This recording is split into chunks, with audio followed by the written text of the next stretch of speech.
ఉంటారు. ఇక్కడ మనం చూస్తున్నది పిఎల్సి ప్యానల్ బోర్డ్. పిఎల్సి అంటే ఏంటంటే ప్రోగ్రామబుల్ లాజిక్ కంట్రోలర్. ఇది ఒక ఇండస్ట్రియల్ కంప్యూటర్, అంటే మెషిన్స్ గానీ లేదా ప్రాసెస్ గానీ ఆటోమేటిక్ గా కంట్రోల్ చేయడానికి యూజ్ చేస్తుంటారు. అంటే ఫ్యాక్టరీలో ఆటోమేషన్ కి ఒక బ్రెయిన్ లాంటిది. పిఎల్సి ని ఎందుకు వాడతారంటే ఈ మెషిన్స్ ని ఆటోమేటిక్ గా రన్ చేయడానికి, సెన్సార్ నుండి డేటా తీసుకుని డెసిషన్ తీసుకోవడానికి, టైమర్స్, కౌంటర్స్, లాజిక్ ఆపరేషన్ చేయడానికి, Motors, valves, pumps on off చేయడానికి, ఈ ప్రమాదకరమైన ఆపరేషన్ సేఫ్ గా కంట్రోల్ చేయడానికి 24/7 నాన్ స్టాప్ గా రిలయబుల్ గా ఆపరేషన్ కోసం రిపిటేటివ్ ప్రిసైజ్ ఉన్న చోట్ల ఈ పిఎల్సి అనేది తప్పనిసరిగా ఉంటుంది. సో పిఎల్సి ఎలా పనిచేస్తుందంటే ముందుగా ఇన్పుట్స్ ని రీడ్ చేయడం, అంటే sensors, push buttons, limit switches, proximity sensors, level switches ఇవన్నిటిని కూడా రీడ్ చేయడం. తర్వాత ప్రోగ్రామ్ అంటే లాజిక్స్ ని ప్రాసెస్ చేయడం, అంటే లేదా లాజిక్, టైమర్స్, కౌంటర్స్, కంపారేటర్స్ సీక్వెన్స్ ఆధారంగా ఇది ప్రాసెస్ చేయడం. తర్వాత అవుట్పుట్ ఇవ్వడం, అంటే అవుట్పుట్ అంటే కాంటాక్టర్స్ గానీ, మోటార్స్ గానీ, ఈ సాలినాయిడ్ కాయిల్స్ గానీ, అలారమ్స్ గానీ, ఇండికేటర్స్ కి అవుట్పుట్ సిగ్నల్ పంపడం. ఈ సైకిల్ అనేది చాలా స్పీడ్ గా, ఫాస్ట్ గా మిల్లీ సెకండ్స్ లో జరిగిపోతుంది. పిఎల్సి మెయిన్ కాంపోనెంట్స్ ఏంటంటే ఒకటి సిపియు,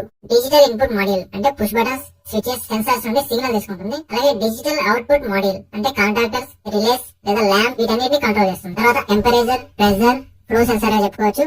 అనలాగ్ అవుట్పుట్ మోడల్ అంటే విఎఫ్డి స్పీడ్ కంట్రోల్, అలాగే వాల్వ్ కంట్రోల్ గా చెప్పుకోవచ్చు. పవర్ సప్లై విషయానికి వస్తే జనరల్ గా 24 volts DC ఉపయోగిస్తుంటారు. పిఎల్సి యొక్క ఇన్పుట్స్ ఎగ్జాంపుల్ కనుక చూసుకున్నట్లయితే on off push button, emergency switch, proximity sensor, limit switch, float switch, pressure switch గా సాధారణంగా మనం చెప్పుకోవచ్చు. పిఎల్సి యొక్క అవుట్పుట్స్ కనుక చూసుకున్నట్లయితే మోటార్ యొక్క contactor, solenoid valve, buzzer, indication lamp, hydraulic pump యొక్క స్టార్ట్, న్యూమాటిక్ సిలిండర్స్ కంట్రోల్ ఇవన్నీ కూడా చెప్పుకోవచ్చు.